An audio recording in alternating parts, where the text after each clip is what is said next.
Hola, ¿qué tal? Muy buenas tardes, mi nombre es Mar Ramón y bienvenidos una vez más al blog 1408. Como bien saben, continuamos con nuestro maratón de 31 días de Halloween aquí a través del blog 1408. Hoy es miércoles, hoy es un especial y es básicamente de las fechas oficiales el último top 10 que les tenemos para ustedes. Y este top 10 tiene que ser muy especial, como ayer ya les comentábamos, hablamos de Scream, ya les dimos una pequeña introducción de qué se iba a tratar este nuevo top. Y este es nuestro top 10 de slasher movies, o de películas de slasher o de asesinos slasher. ¿Qué es un asesino slasher? ¿Qué es una película de slasher? Para hacer un slasher primero tienes que tener varias como que situaciones extrañas y ciertas particularidades. Primero, tienes que matar con un arma punzocortante, independientemente de lo que sea. Un hacha, un machete, un cuchillo, un picahielo, un pico para quitar tierra, incluso una pala, una sierra eléctrica, no sé, una navaja, lo que tú quieras, pero que sea un arma punzocortante, que sea algo que te pueda atravesar de un solo golpe.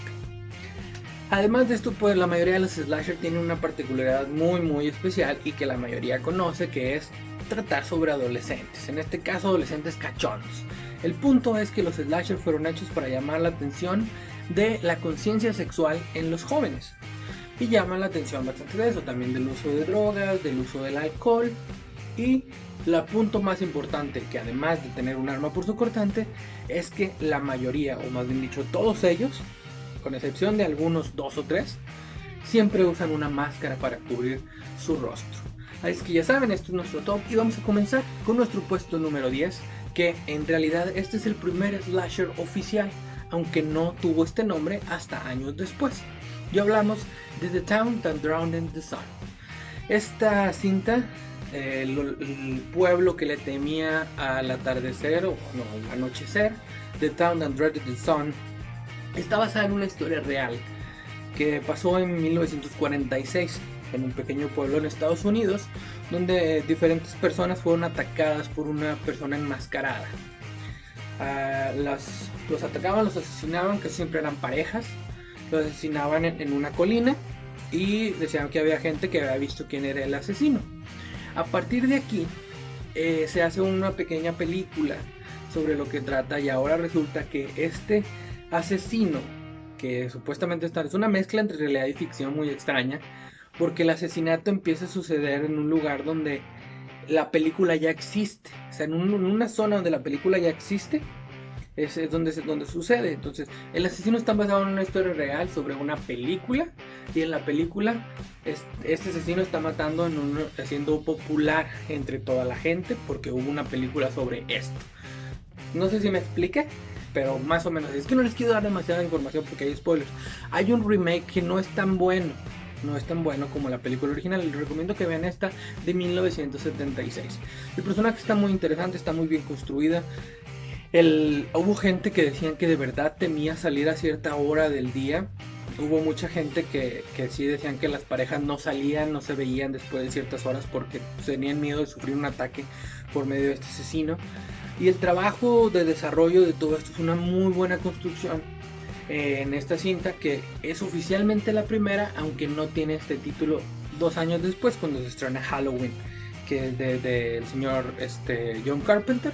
Pero esta película es nuestro primer slasher oficial y por eso está en nuestra posición número 10. Después de hacer una explicación completa, porque a lo mejor no me entendí en esto, pero no me quiero explayar demasiado para no perder mucho tiempo. En nuestra posición número 9 tenemos Candyman. Esta película que iba a tener un remake que se iba a estrenar este año, pero lamentablemente por motivos de la pandemia no se pudo, se cambia hasta el otro año. Iba a ser producida, o bueno, es producida por el señor Jordan Peele, el director de Get Out. Pero lo más importante de todo esto es que es una secuela directa de esta película, de estas dos películas que salieron a principios de los 90, son los 80, principios de los 90, sobre una persona que es invocada por personas que lo quieren ver. Tú tienes que repetir 3 veces su nombre frente a un espejo y él va a aparecer. El problema es que después ya no te vas a poder hacer de él. Un personaje bastante peculiar, uno de los que en sí no usa una máscara, pero es muy interesante este proceso. Y lo más chido de todo esto en sí es el primer slasher afroamericano oficial. porque la mayoría de las personas saben que los afroamericanos son los primeros en morir en las películas de terror. Candyman rompe estos paradigmas, él se convierte en uno de los primeros asesinos afroamericanos dentro del cine de terror. La verdad es que es un trabajo bastante bien hecho, el maquillaje está increíble, este punto de sacar abejas de la boca es fabuloso, y espero que esta nueva entrega del 2021 ya esté bastante chida como las otras dos películas, y por eso en nuestra posición número 9 se encuentra Candyman. En nuestra posición número 8 creo que uno de nuestros favoritos, y aquí quiero hacer una mención especial porque este número se lo quiero dedicar a Paola Ararat, una muy buena amiga que es fanática de este personaje, y que incluso ella es tan buena amiga que próximamente la vamos a estar viendo en un proyecto que tengo próximamente, que ya sabrán qué será, pero muchas gracias, y por eso le quiero dedicar a este puesto número 8, que es Chucky, Child's Play. Es esta película que mucha gente no tomó tan en cuenta cuando recién salió, pero conforme fueron pasando los años y conforme Canal 5 la empezó a proyectar, tomó mucha importancia dentro de la cultura popular. Chucky se convirtió en un personaje icónico dentro del terror, basado en una historia que supuestamente debería ser real, porque se dice que hace tiempo una mujer logró hacer que el cuerpo de una persona se transfiriera a otro objeto, y es como nace Chucky. Charles es un asesino que antes de morir logra crear un conjuro para transportar su alma a un muñeco dentro de una fábrica de un pequeño personaje que se llamaba Good Guys, y de ahí es comprado por una familia, por un jovencito que se llama Andy, y de ahí la vida de Andy se vino a la chingada.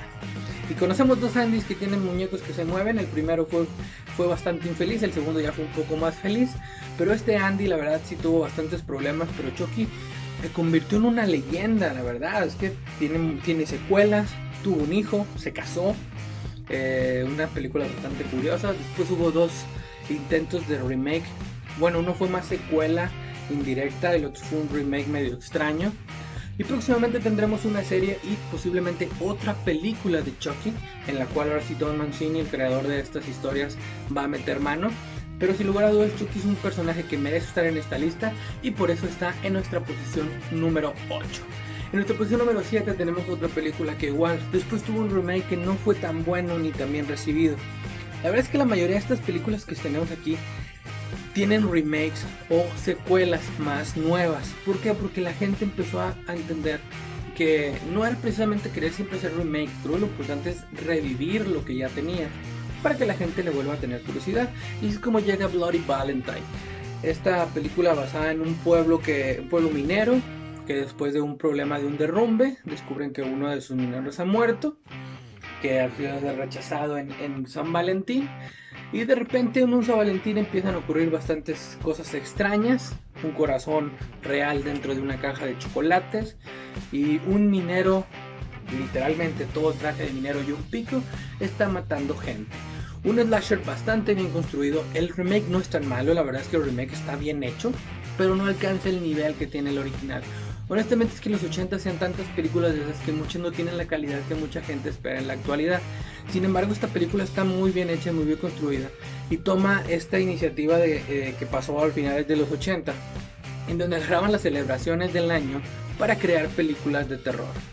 Lo hicieron con San Valentín, lo hicieron con Navidad, lo hicieron con el Día de los Inocentes, ya lo habían hecho con Halloween. Pero creo que Halloween abrió la puerta, y Día de San Valentín la terminó de abrir completamente para que todas las demás celebraciones empezaran a decir, bueno, nosotros también. Incluso después en los 90 tuvimos que lo que hicieron el verano pasado y las vacaciones de verano, y un montón de situaciones bastante interesantes. Por eso nuestra posición número 7, My Bloody Valentine. En nuestra posición número 6, una de mis favoritas, esta sí me encanta, y la verdad es que me gustaría que fuera más popular de lo que ya es.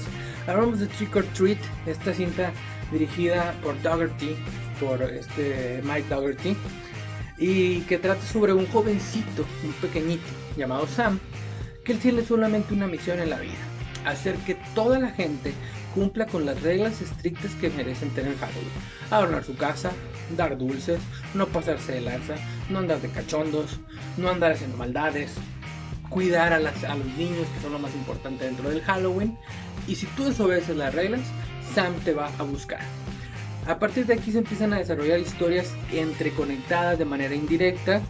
Un autobús con un grupo de niños especiales que desaparecen, un vecino extraño que odia el Halloween y a los niños, un grupo de mujeres bastante atractivas y un grupo de amiguitos que está buscando una leyenda del supuesto autobús desaparecido. Aquí se empiezan a conectar las historias, otras más, mientras que Sam está vigilando que todo se lleve conforme la regla. Entonces el personaje, un pequeñito bastante interesante con una cabeza enorme.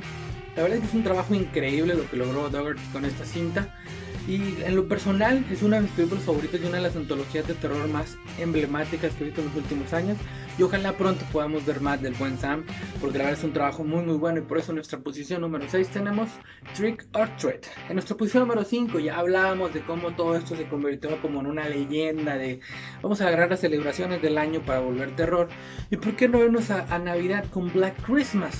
Habíamos tenido otras películas de Navidad, pero honestamente las otras películas de Navidad que hablaban sobre el terror, que tenemos un Santa Claus asesino bastante peculiar en otra cinta de Deadly Night, Silent Night, Deadly Night, bastante agresiva, bastante enferma.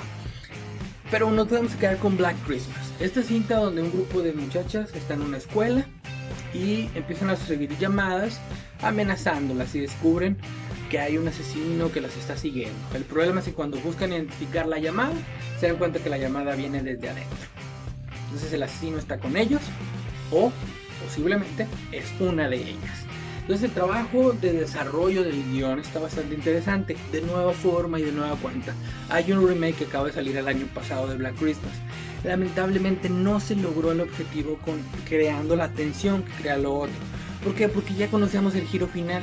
Las actuaciones están bien, los desarrollos de los personajes están bien, pero la película original lo hizo mucho mejor. Y en cuanto a violencia sí supo desarrollarlo de una manera mucho más inteligente e interesante la cinta de los 80. Y por eso en nuestra posición número 5 tenemos Black Christmas. En nuestra posición número 4 les hablábamos de Scream y de toda la puerta que abrió a que jovencitos empezaran a ser acosados por un asesino. Y así llegamos al verano con Sé lo que hicieron el verano pasado, I Know What You Did the Last Summer. Esta película que estaba llena de gente preciosa como Sarah Michelle Gellar, como Jennifer Love Hewitt. Digo, porque la verdad es que se volvieron crush de todos nosotros en los 90, entre sus series, entre sus películas.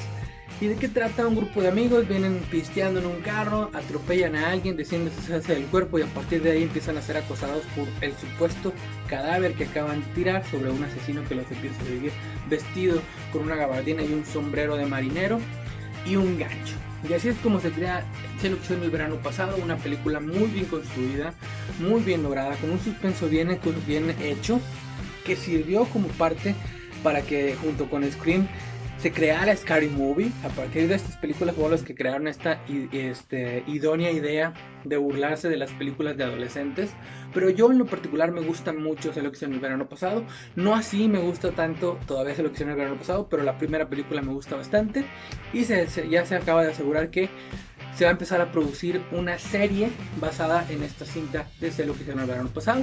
Así es que nuestra posición número 4, I Know What You Did the Last Summer. Vamos a nuestra posición número 3 y les nuevo. Antes de que se llamaran slasher, pues las películas que salieron como The Town That Dreaded Sundown no eran tan populares. Y en 1974, 2 años antes de esta cinta, se estrenó la que oficialmente abre los slasher, pero no tuvieron la importancia sino hasta el 78, con Halloween. Y hablamos de The Texas Chainsaw Massacre, la masacre de Texas, un trabajo fabuloso del señor Tobe Hooper, que lamentablemente hace unos años perdió la vida y nos dejó un legado tremendo de cine de terror, pero la más inolvidable es la masacre de Texas con uno de los personajes más emblemáticos, que es Leatherface. Olvidemos de sus secuelas y de sus cosas extrañas que pasaron y de sus precuelas de cómo llegó a ser Leatherface y de cómo Alexandra Daddario es una de sus primas y todas estas situaciones que son interesantes pero no agregan nada. Más o menos lo que pasó con Halloween le pasó también a Leatherface. La película trata sobre una familia que vive en una pequeña casa, bueno, ni tan pequeña, una casa bastante extraña en Texas, y un grupo de personas, de amigos que van viajando, tienen un pequeño contratiempo y deciden pedir ayuda en esta casa. El peor error que pueden haber cometido. Ahí empieza una masacre de situaciones donde tenemos a Leatherface, un personaje que le gusta arrancarles el rostro a sus víctimas para seguir construyendo su máscara.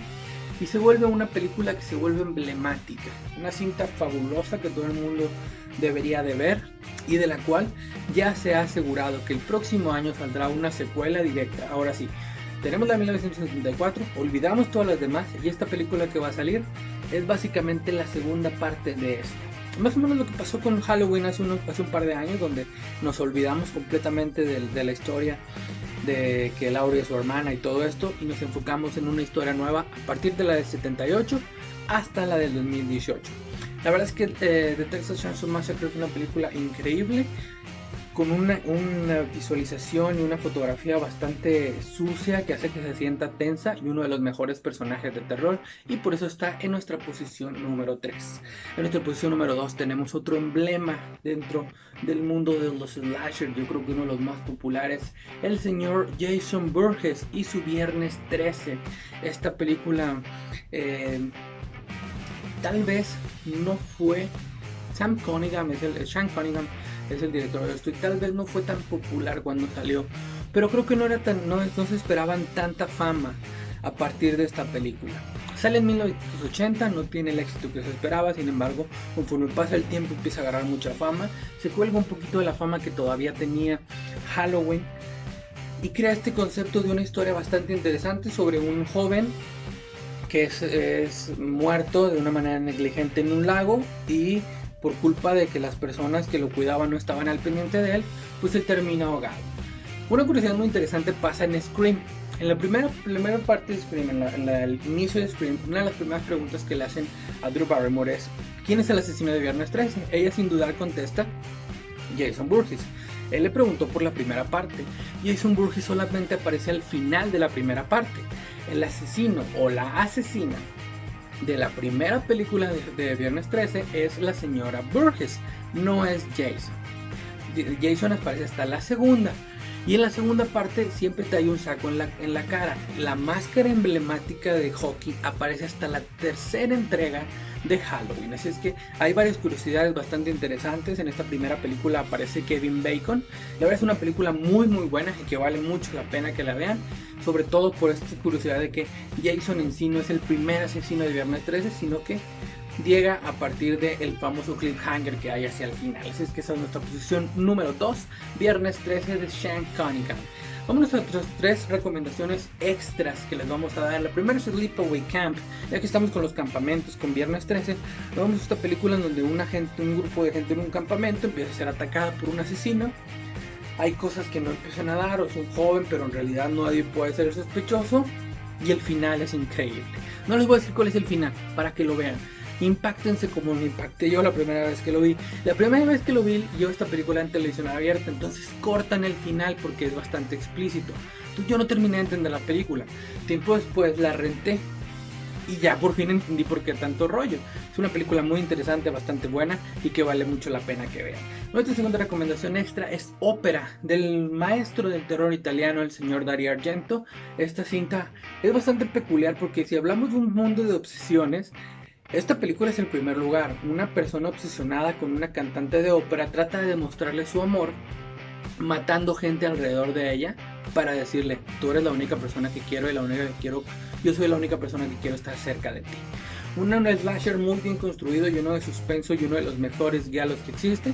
Si tienen la oportunidad de verla, por favor véanla. En nuestro siguiente, vamos a decirles quién es nuestro siguiente personaje. Y aquí lo tenemos. El señor Pennywise. Esta película de It de 1990, basada en la novela de Stephen King, dirigida por Tommy Lee Wallace, que tuvo participación interesante y era muy buen amigo de John Carpenter. Ayudaron a hacer juntos Halloween. Hace esta película para la televisión, dura aproximadamente 3 horas. Tim Curry es el seleccionado como el payaso Pennywise. Aquí le podemos ver su rostro, entonces está bastante tétrico el señor Pennywise del señor Tim Curry. Y se convierte en una de las películas de terror más populares de los 90. Creo que todos los que crecimos en los 90 tuvimos miedo de alguna vez de Pennywise. El doblaje latino es espectacular. El desarrollo, el dividir la película en 2 para no hacerla tan extensa cuando la veíamos en la tele. Y sin lugar a dudas, el señor Curry daba miedo sin siquiera intentarlo. Era un personaje muy bien construido, en una cinta muy bien hecha. que después tuvo su remake bastante bueno del señor Andy Muschietti en los últimos años, y ya después estaremos hablando de esta próximamente. Estas son nuestras 3 recomendaciones extra para después pasar a nuestro puesto número 1. Y nuestro puesto número 1, obviamente ya hablamos del señor Wes Craven, obviamente ya hablamos de Slasher, y por qué no mencionar The Nightmare on Elm Street, Pesadilla en la calle del infierno, Pesadilla en la calle Elm, como la quieran llamar. Wes Craven sorprendió a propios y extraños en 1984 cuando construye a uno de los personajes de terror más emblemáticos en la historia. ¿Por qué? Porque el señor Frederick Krueger no nos tenía preparados para tanto. Ya teníamos un asesino que mataba en Halloween, teníamos un asesino que mataba en un lago, ya teníamos un asesino que mataba en el verano, otro que mataba en San Valentín. Pero alguien que nos mataba en nuestros sueños, en el único lugar donde no tenemos control de nosotros mismos, es un punto bastante interesante, y eso fue lo más emblemático que tiene Pesadilla en la calle del infierno. Este personaje se le ocurrió después de visitar un pequeño hospital psiquiátrico, donde descubrieron que una persona tenía sueños bastante lúcidos. Después leyó una noticia en donde un joven murió mientras dormía y tenía heridas sin que hubiera nadie dentro de su casa. Y después también empezó a investigar sobre asesinos y todo esto. Conoció algo que un pedófilo que lo habían intentado quemar, y fue construyéndose toda la historia de Pesadilla en la calle del infierno. Un trabajo muy muy bien hecho. Creo que lo más interesante fue su emblemático guante. Este guante de cuchillas, ya que sabemos que Fred era el jardinero de una escuela donde sucedió todo lo que pasaba. La trama está muy interesante.